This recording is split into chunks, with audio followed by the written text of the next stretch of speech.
हाँ जी, जय हिंद साथियों। एक बार पुनः आप सभी का हार्दिक स्वागत अभिनंदन है। मैं हूं आपके साथ वसीम और आप देख रहे हैं आपका अपना YouTube channel study with Wasim. तो आज साथियों अपने इस जो मध्यकालीन राजस्थान इतिहास की पृष्ठभूमि के नाम से हमने जो टॉपिक शुरू किया था, आज इसको हम समाप्त करेंगे। आज ये हमारी 5वीं क्लास होने वाली है इसकी। और आप सभी को बता दें कि हमारा चैनल जो है वो मोनेटाइज के बिल्कुल करीब आ गया है, तो आप लोगों का थोड़ा बहुत एक सहयोग और चाहिए और हमारा चैनल मोनेटाइज हो जाएगा। कहते हैं कि भाई आदमी संघर्ष में अकेला होता है, सफलता में पूरी दुनिया उसके साथ होती है। लेकिन मैं ये कहता हूं कि मैं संघर्ष कर रहा हूं, लेकिन इस संघर्ष में मेरे जो ये 2000 ही है मेरे अभी सब्सक्राइब, इन सभी का मुझे बहुत साथ मिल रहा है। और सभी मेरे सहयोगी जो है उनका मैं तहे दिल से शुक्रिया अदा करना चाहता हूं। और कुछ लोगों के बहुत अच्छे अच्छे कमेंट आते हैं, उनको देखकर वीडियो बनाने का वैसे मन करता है, जैसे दिल जो है वो गदगद करने लगता है, बाग बाग हो जाता है। वीडियो बनाने की इच्छा होती है कि हाँ बनाए वीडियो। तो जिनको अच्छा लगता है तो आप सभी प्यारे प्यारे कमेंट कीजिएगा, जिससे कि एक वीडियो मैं सारे अच्छे अच्छे कमेंटों का एक वीडियो बनाऊंगा जिसमें लोगों ने मेरे को किस प्रकार से प्यार दिया है वो सारी बातें बताएंगे। तो ज्यादा देरी नहीं करेंगे, अपन अपने टॉपिक पर आते हैं और आज इसको हम समाप्त करेंगे। तो साथियों पिछली क्लासों के अंदर हमने प्रशासनिक व्यवस्था के बारे में पढ़ लिया था। मध्यकालीन राजस्थान की प्रशासनिक व्यवस्था पढ़ ली और सामंत व्यवस्था पढ़ ली, और उसके बाद में आज हम पढ़ने वाले हैं न्याय व्यवस्था। तो आज हम न्याय व्यवस्था को पढ़ेंगे और भू राजस्व व्यवस्था को पढ़ेंगे। आज मैं इस टॉपिक को समाप्त कर दूंगा और कल YouTube के ऊपर जो अपने टेलीग्राम जो है ना, इस टेलीग्राम के ऊपर इसकी पूरी की पूरी PDF मिल जाएगी। और नेक्स्ट हमारा जो टॉपिक रहने वाला है वो है राजस्थान की सरकारी योजनाएं, जो मैंने एक पोस्ट डाली थी कि मैंने 150 पेज के नोट्स तैयार कर लिए हैं। हाँ जी, पूर्णतः विस्तार के साथ में एक भी चीज नहीं छोड़ेंगे। हर एग्जाम में वहां से प्रश्न आपके आएंगे, गारंटी। मैं आपसे वादा करता हूं कि भाई पीछे अभी राजस्थान पुलिस का एग्जाम हुआ है तो हर एग्जाम में योजनाओं से प्रश्न आए हैं। RS का एग्जाम हुआ था, उसमें भी आए थे, पटवार के अंदर भी आए, ग्राम सेवक के अंदर भी आए, अब भी आगे भी आएंगे, सारे एग्जामों में आते हैं। तो योजना अगली क्लासों के अंदर हम पढ़ेंगे।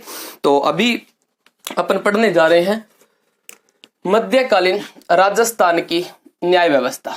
हमने प्रशासनिक व्यवस्था को अच्छे ढंग से पढ़ा था भाई, मैंने तो अपना 100% देने की कोशिश की। अब आप लोगों को कितना पसंद आया वो तो आपको पता है। मध्यकालीन राजस्थान की प्रशासनिक व्यवस्था पढ़ लिया, सामंत व्यवस्था पढ़ लिया, और आज ये है न्याय व्यवस्था। कि मध्यकालीन राजस्थान में परंपरागत न्याय व्यवस्था थी, और परंपरागत न्याय व्यवस्था के अंदर राजा जो था ना, ये सर्वोच्च न्यायाधीश था। जो मध्यकालीन राजस्थान के अंदर परंपरागत जो न्याय व्यवस्था थी उसके अंदर सर्वोच्च न्यायाधीश कौन होगा भाई? सजा सुनाने वाला, सुलझावा करवाने वाला वो कौन होगा? तो न्यायाधीश जो है वो राजा होगा, ये सर्वोच्च न्यायाधीश है। तथा सामंत जो है ना, ये अपनी जागीर के प्रमुख होंगे या जागीर के प्रमुख न्यायाधीश होंगे। भाई राज्य का कोई बड़ा मामला है तो उसे राजा सुलझाता है। भाई मेन रूप से ऊपर ही ऊपर कौन है? तो सर्वोच्च न्यायालय का मुख्य न्यायाधीश आ गया। उसके बाद में सामंत जैसे उच्च न्यायालयों के मुख्य न्यायाधीश आ जाएंगे, ठीक है। तो उसी प्रकार से है। तो सर्वोच्च न्यायालय का मुख्य न्यायाधीश यहाँ पे कौन होगा? राजा। और उच्च न्यायालय के जो मुख्य न्यायाधीश है वो कौन हो जाएंगे? सामंत हो जाएंगे। गांव में क्या हुआ करती थी? ग्राम पंचायतें थी। खालसा क्षेत्र में न्याय का कार्य हकीमों द्वारा किया जाता था। ये बहुत ही महत्वपूर्ण लाइन है। गांव के अंदर क्या होती? ग्राम पंचायत। अब गांव के अंदर, कई गांव के अंदर आज भी देखने को मिलता है, जैसे कोई गांव के 5 बड़े लोग जिन्हें पंच कहा जाता है, वो किसी भी बात पर फैसला सुनाते, भाई ऐसा होना चाहिए था, ऐसा क्यों हुआ, किसी को सजा देनी है तो उसको भी बताते थे। तो ये गांव के अंदर क्या होती थी? ग्राम पंचायतें। और जो खालसा क्षेत्र है, यानी जिस भूमि को राजा ने क्या कर दिया है? खालसा घोषित कर दिया है, इस क्षेत्र में न्याय का कार्य जो है वो कौन देखते थे? हकीम देखते। कौन देखेंगे? हकीम। जैसे एक आपने पढ़ा होगा खेजड़ली जो कांड हुआ था, वहां पर अभय सिंह ने अपने हकीम को तो भेजा था जिसका नाम था गिरधरदास। हकीम गिरधरदास था। तो वैसे ही हकीम होते हैं, और हकीम जो है ये खालसा क्षेत्र में न्याय का कार्य देखते हैं। इस दौरान जातीय पंचायतें भी थी। मान लो कि भाई राजस्थान के अंदर अलग अलग जनजातियां निवास करती है, और जनजातियों का भी टॉपिक करवाने वाला है ना, हाँ वो भी करवाएंगे। तो राजस्थान में अलग अलग जनजातियां निवास करती है, प्रत्येक जाति की अपनी एक क्या होगी, पंचायत होगी। भाई उस जाति के अंदर किसी भी प्रकार का कोई भी मसला होगा ना, तो उस जाति की एक पंचायत होगी, बैठक बुलाई जाएगी और उसमें उस जाति का जो मुखिया होगा ना, वो वहां पर फैसला सुनाएगा। तो इस दौरान जातियों की पंचायतें भी थी। छोटी चोरियां व सामाजिक अपराध संबंधी झगड़े जाति पंचायतें या ग्राम पंचायतें सुलझाती थी। मान लो कोई छोटी मोटी चोरी चारी कर ली गणी, या फिर आपस में कहेंगे एक दो थप्पड़ थप्पड़ मार दियो, कोई झगड़ो हो चाहे नॉर्मल, तो वहां पे जाति पंचायत सलटा देती। कोई थोड़ा सा बड़ा मामला हो तो ग्राम पंचायत सुलझा देती। अगर यहाँ पर नहीं सुलझता तो हकीम व जागीरदारों के पास में जाते। यहाँ पर अगर जातीय पंचायत या ग्राम पंचायतों से मामला नहीं सुलझा तो ये किसके पास जाएंगे, फिर तो इनके पास में ऑप्शन बचता है कि भाई या तो हकीमों के पास जाए या जागीरदारों के पास जाए। यहां पर लगभग मामला जो है वो सुलझ जाता है, लेकिन फिर भी अगर नहीं सुलझता है तो राजा के पास में जाना ही पड़ेगा, फिर तो कोई चारा ही नहीं बचता है।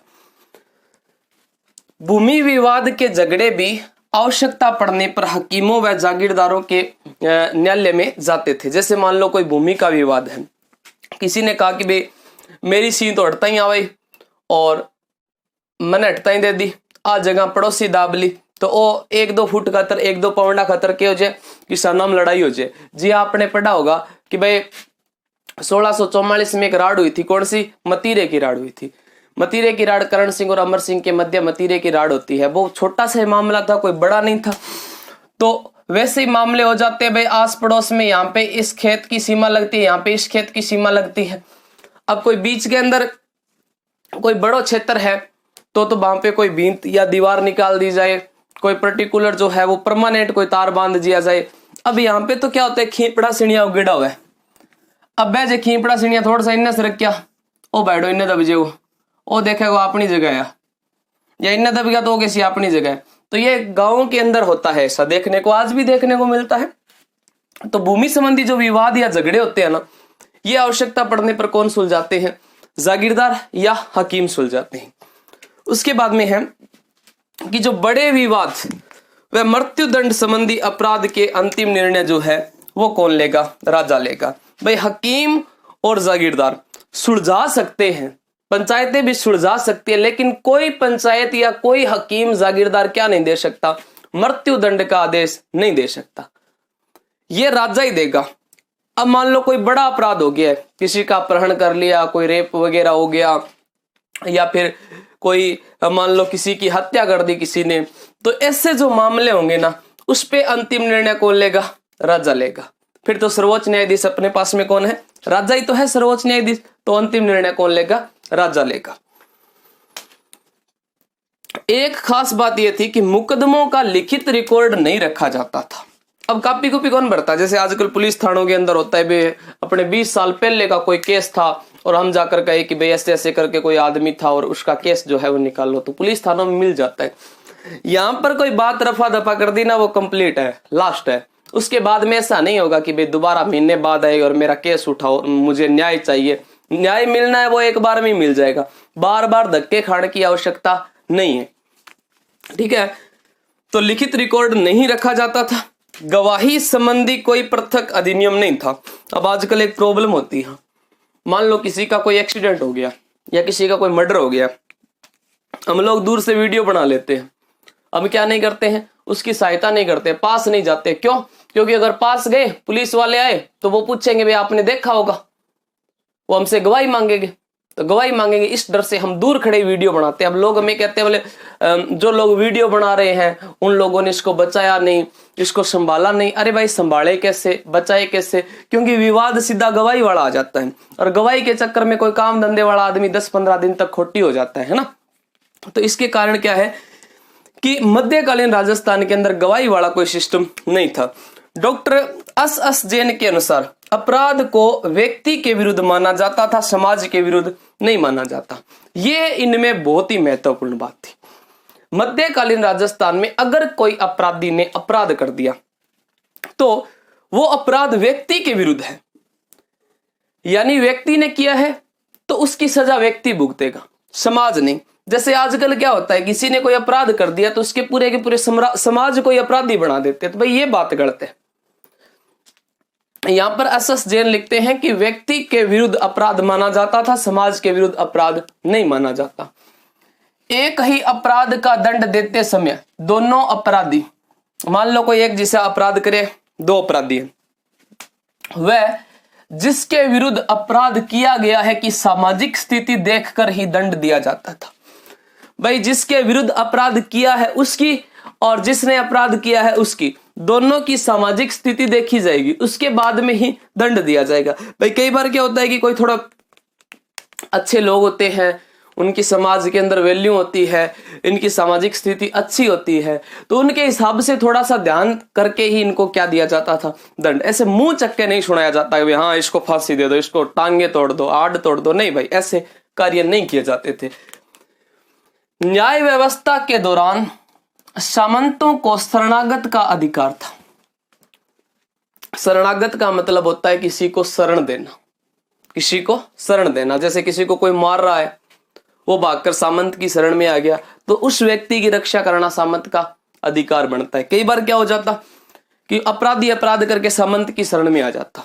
अब सामंत का तो कर्तव्य बनता है कि उसकी रक्षा करना, लेकिन वो न्याय के विरुद्ध नहीं था। यानी कि न्याय के विरुद्ध अगर देखें ना तो वो गलत चीज थी। अगर कोई समाज की अगर कोई सामंत की शरण में चला जाए तो उसकी रक्षा करना सामंत की प्रतिष्ठा का प्रश्न बन जाता था। अब इस सामंत को हर हालत में उस बंदे की रक्षा करनी ही पड़ती। कई बार अपराधी भी सामंत की शरण में चले जाते, जिसका समाज व न्याय व्यवस्था पर नकारात्मक प्रभाव पड़ता। भाई अगर कोई अपराधी सामंत की शरण में जाएगा, सामंत अपराधी को बचाने की कोशिश करेगा, तो ये तो नकारात्मक प्रभाव ही पड़ेगा, समाज पर भी पड़ेगा और न्याय व्यवस्था पर भी पड़ेगा। अब न्यायालय न्याय सुना रहा है, अब किसी को शरणागत का अधिकार है तो भाई अच्छी बात है, लेकिन उसको बचा तो नहीं सकते ना, कोई अपराधी होगा उसको बचा नहीं सकते। मध्यकालीन न्याय व्यवस्था की विशेषता न्याय का सस्ता होना और शीघ्र होना था। यह सबसे बड़ी बात थी, ये इंपॉर्टेंट लाइन है सबसे। ये इस पेज के ऊपर दो लाइनें जो है ना, इनको खास तौर से ध्यान रखना। एक तो डॉक्टर SS जैन वाली और एक मध्यकालीन न्याय व्यवस्था की विशेषता थी कि न्याय सस्ता था, ज्यादा खर्चा नहीं लगता था और शीघ्र हाथों हाथ न्यायालय जो है अपना फैसला सुना देता। जिसको 2-3 थप्पड़ मारने उसको थप्पड़ मार देते, टांगे तोड़नी टांगे तोड़ देते, किसी को फांसी चढ़ाना है तो फांसी चढ़ा देते। उस समय दंड विधान भी कठोर नहीं था, इतना ज्यादा कोई कठोर दंड विधान नहीं था। उसके बाद में ये तो थी न्याय व्यवस्था। अब हमारा शुरू होगा मध्यकालीन राजस्थान की भू राजस्व व्यवस्था। यहां से भी प्रश्न बहुत उठते हैं भाई, बहुत ज्यादा प्रश्न आते हैं। प्रशासन के 3 प्रमुख स्तंभ थे। 3 प्रमुख स्तंभ कौन कौन से थे? एक तो सैनिक व सामान्य प्रशासन, पहला अंग हो गया सैनिक व सामान्य प्रशासन। दूसरा था न्याय प्रशासन और तीसरा था भू राजस्व प्रशासन।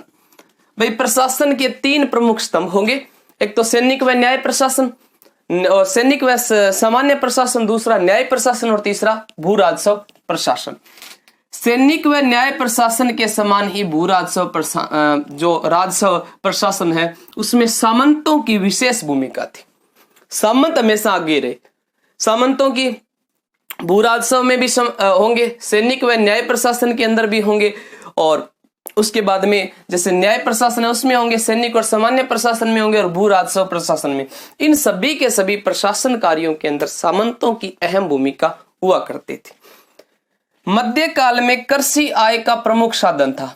हाँ भाई कृषि होसी और तो क्या करे बापड़ा, कृषि आय का प्रमुख साधन था। इस दृष्टि से भूमि व उस पर उत्पादित फसल पर लगान वसूल करने वाली संस्था का विशेष महत्व था।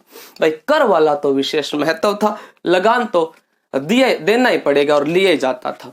इसका स्क्रीनशॉट लो, उसके बाद में अगला पेज लेके आते हैं और आगे बढ़ते हैं। पहले हाँ जी, अब आगे देखो। मध्यकालीन राजस्थान की भू राजस्व व्यवस्था पढ़ रहे थे। इस भू राजस्व व्यवस्था के अंदर देखो, भूमि जो है, इस भूमि को 2 भागों के अंदर विभाजित किया गया। भूमि जो है इसको 2 अलग अलग भागों के अंदर बांट दिया। कौन कौन सी? एक तो खालसा भूमि जो सीधे शासक के नियंत्रण में रहेगी। अब जिस भूमि को राजा या शासक ने खालसा किया है वो भूमि तो उस राजा या उस शासक के नियंत्रण में रहेगी। तो एक भूमि तो हो जाएगी खालसा, जिसके ऊपर सीधा राजा या शासक का नियंत्रण रहेगा, जिसे केंद्रीय भूमि भी कह सकते हैं, क्योंकि ये तो केंद्र के अंडर में, राजा केंद्र में बैठा है, तो ये केंद्र के अंडर में है, तो हम इसको केंद्रीय भूमि कह सकते हैं। दूसरी जागीर भूमि, यह 4 प्रकार की थी। एक तो खालसा भूमि जो राजा या शासक के अंडर में रहेगी, और दूसरी केंद्रीय भूमि। और केंद्रीय भूमि साथियों कितने प्रकार की है? 4 प्रकार की है। 4 कौन कौन से प्रकार देखो। नंबर 1 सामंत जागीर। कौन सी? सामंत जागीर। यह जन्मजात जागीर थी। सामंत जागीर का मतलब ये होता है जैसे एक किसी सामंत को कोई जागीर दे दी, वो उसकी जन्मजात जागीर है, उसके होने वाले उत्तराधिकारी उस जागीर के ऊपर अधिकार रखेंगे।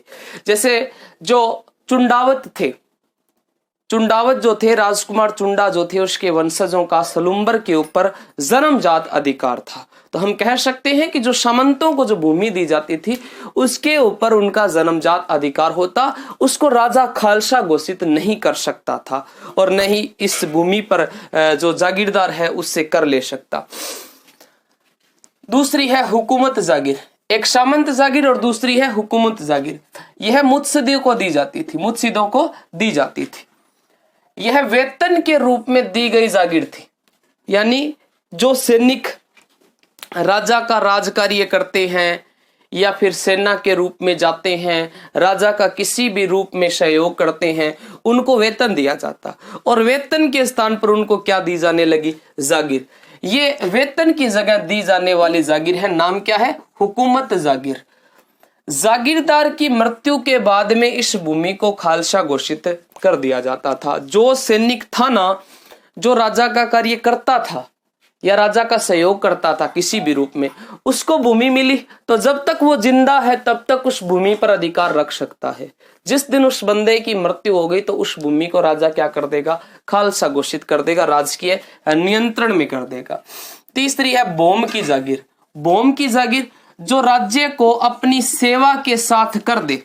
जो आदमी राज्य को अपनी सेवा भी दे रहा है और साथ में बोले कि महाराज मैं आपको टैक्स देने के लिए भी तैयार हूं, मैं आपको कर दूंगा, तो राजा तो उसी से काम करवाएगा।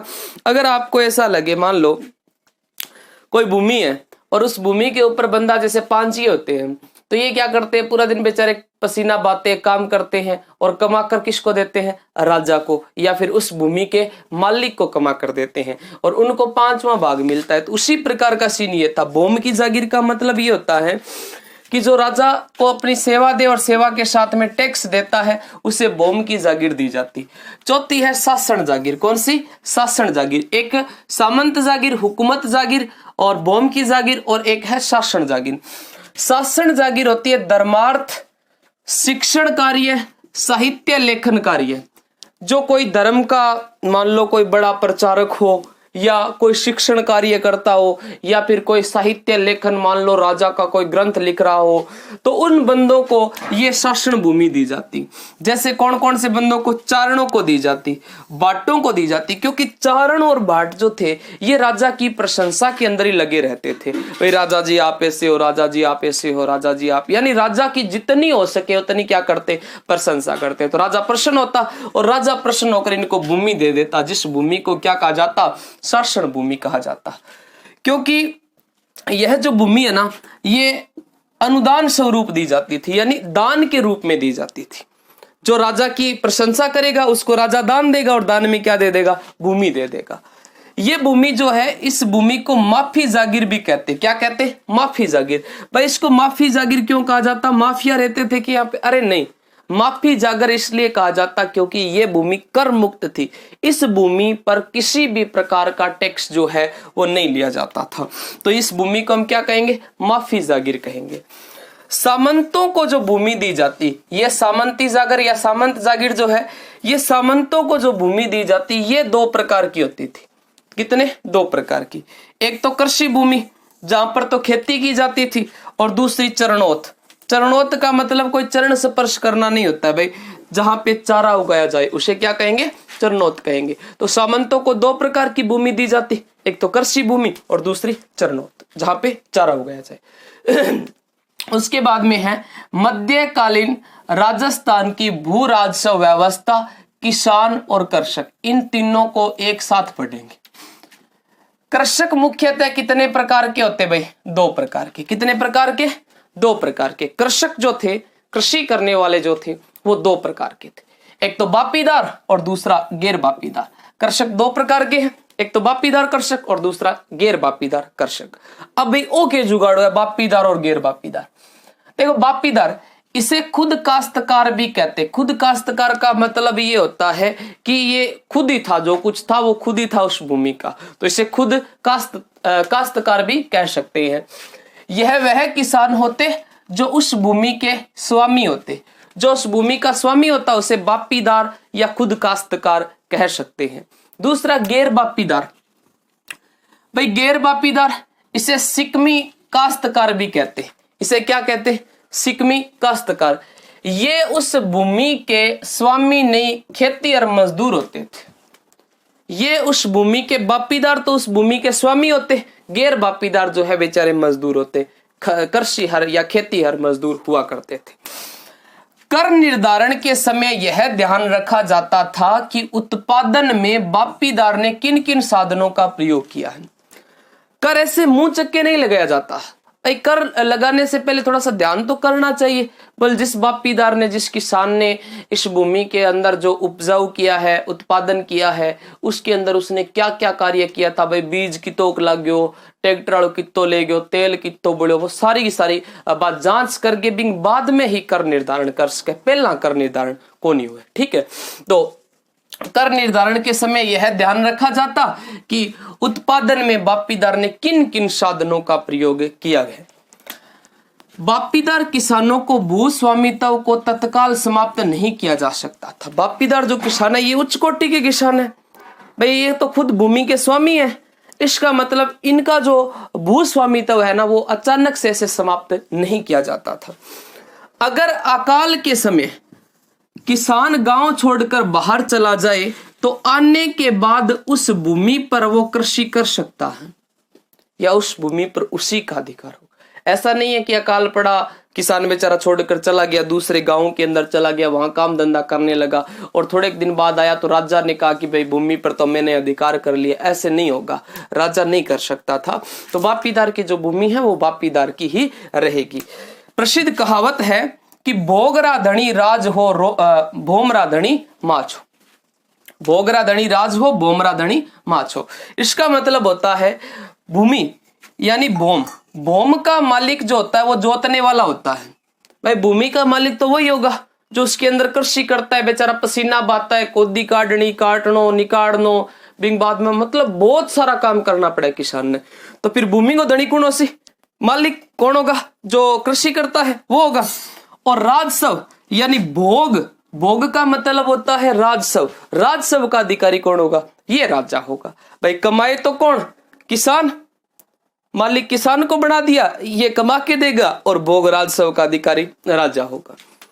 किसानों को दी जाने वाली भूमि का पट्टा जागीरदार के रजिस्टर में दर्ज रहता था, जिसे दाखला कहते। बहुत ही महत्वपूर्ण बात है। किसानों को जो दी जाने वाली भूमि होती ना, उसका पट्टा जागीरदार के रजिस्टर में दर्ज रहेगा, जिसे क्या कहा जाएगा? दाखला। अब इसका स्क्रीनशॉट लो और अगला अपना पेज लेकर आते हैं। तो भाई आज इसको पूरा करना है, ठीक है? लो स्क्रीनशॉट। हाँ जी, तो ये अपना लास्ट पेज है और इसके साथ में अपन इस टॉपिक को समाप्त कर देंगे। देखो, मध्यकालीन राजस्थान की भू राजस्व व्यवस्था पढ़ रहे थे। इसमें ध्यान रखना कि भरतपुर के जो राजा थे जिनका नाम था सूरजमल जाट। अब भाई सूरजमल जाट को कौन नहीं जानता? सारे जानते हो। भरतपुर के राजा सूरजमल जाट के समय कृषि में बहुत उन्नति हुई थी। भाई भरतपुर के अंदर कृषि, जाटों के अंदर ही सर्वाधिक कृषि की जाती थी और भरतपुर के अंदर जो है वो सूरजमल के समय में कृषि में बहुत उन्नति हुई थी। इनका जो अंतिम समय था यानी 1763 ईस्वी, 1763 ईस्वी में भरतपुर में कृषि की जो आय थी वो 17.5 लाख प्रति वर्ष थी।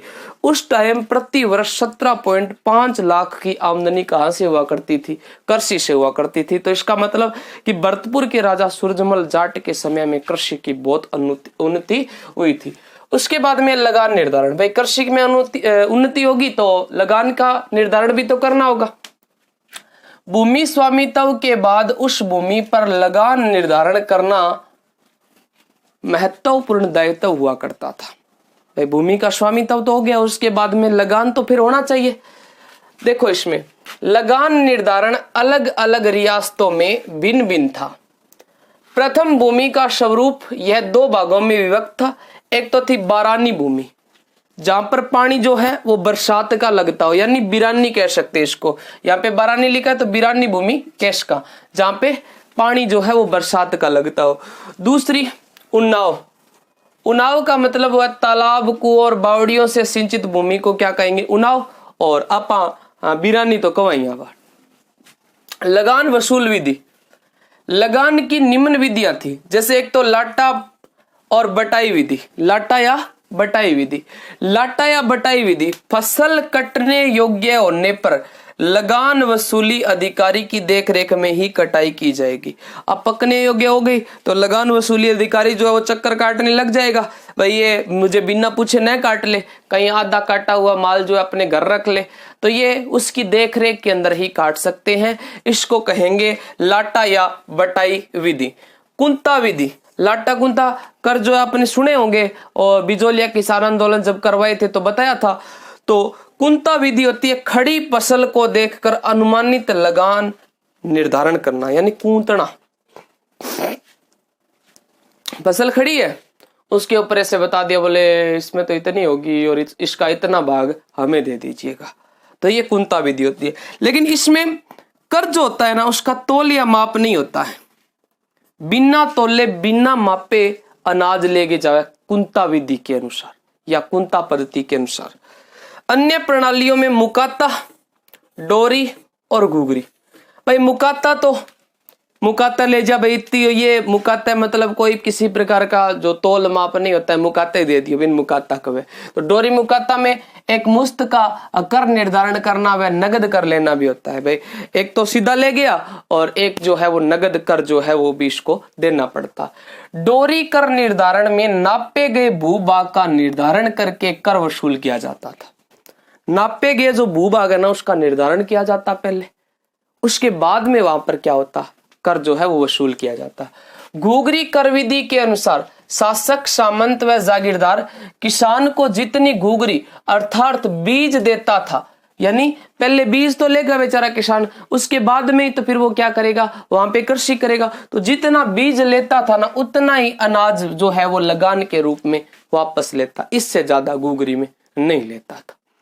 और वैसे घुघरी जो होता है वो एक अपने लोकगीत भी है। घुघरी पुत्र प्राप्ति के अवसर पर गाया जाने वाला गीत है घुघरी। तो जो कल्चर के अंदर जो लोकगीत करवाए थे मैंने, वहां पर मैंने आपको बताया था, और आगे भी अपन जो है एक बार दोबारा करवाएंगे। काफी टाइम हो गया लोकगीत पढ़े हुए, लोक नृत्य पढ़े हुए, तो दोबारा पढ़ेंगे। 1947 में स्वतंत्रता के बाद राजस्थान में एकीकरण के बाद मध्यकालीन प्रशासनिक व्यवस्था समाप्त हो गई। इसी के साथ हमारा टॉपिक समाप्त हो गया है। मैंने भाई अपना 100% देने की कोशिश की है, आप लोगों ने प्यार भी दिया है, और आगे भी आपसे उम्मीद करता हूं जिस बंदे ने ये सारे के सारे 500 वीडियो पूरे देखे हैं, इसका मध्यकालीन राजस्थान की पृष्ठभूमि से एक भी प्रश्न गलत हो गया ना, तो मैं पढ़ाना छोड़ दूंगा, ये मैं वादा करता हूं आपसे। बहुत मेहनत करके ये नोट्स तैयार किए थे, और उतनी मेहनत करके सरकारी योजनाओं के नोट्स तैयार किए हैं। अब मैं इतनी मेहनत कर रहा हूँ, जी तोड़ मेहनत कर रहा हूँ, तो आप लोग सहयोग तो कीजिए यार। बस बात यही है, क्लियरिटी ज्यादा नहीं है, बोल्ड दूसरा नहीं है, अरे तो आप लोगों का सहयोग रहा तो क्लियरिटी भी आएगी, बोल्ड भी आएगा, कैमरा भी आएगा, सब कुछ हो जाएगा। लेकिन धीरे धीरे धीरे सब कुछ होए मनवा, धीरे धीरे होगा। मैं इतना विश्वास करके बैठा हूँ, पिछले 2 साल से ऐसे मेहनत करते जा रहा हूँ, 200 वीडियो डाल दिए, 150-200, तो मैं तो पीछे नहीं हटा, मैं लगा हुआ हूँ कि भाई आगे कभी ना कभी तो भाई ग्रो हो गए। तो उसी आस में बैठे हैं, एक दिन जरूर आएगा। जय हिंद, जय भारत। मिलते हैं अगली क्लास में इसी अंदाज से।